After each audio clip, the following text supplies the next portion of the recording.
Boss, నువ్విక్కడ నన్ను expect చెయ్యలేదు కదూ. నువ్వెలా ఎక్స్పెక్ట్ చేసినా ఇక నుంచి నీ ప్రజ్ఞం దెబ్బతింటుంది. జయసింహ దేశద్రోహి కాదు, అసలు దేశద్రోహి నువ్వని నిరూపించాలి.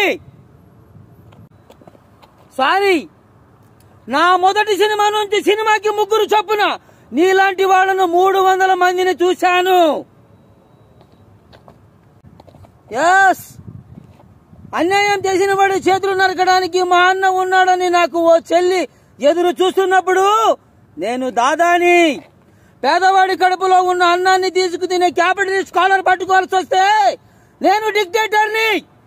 ఆయుధంతోనే అవినీతిని అంతం చేయాల్సి వస్తే నేను విప్లవకారుణ్ణి.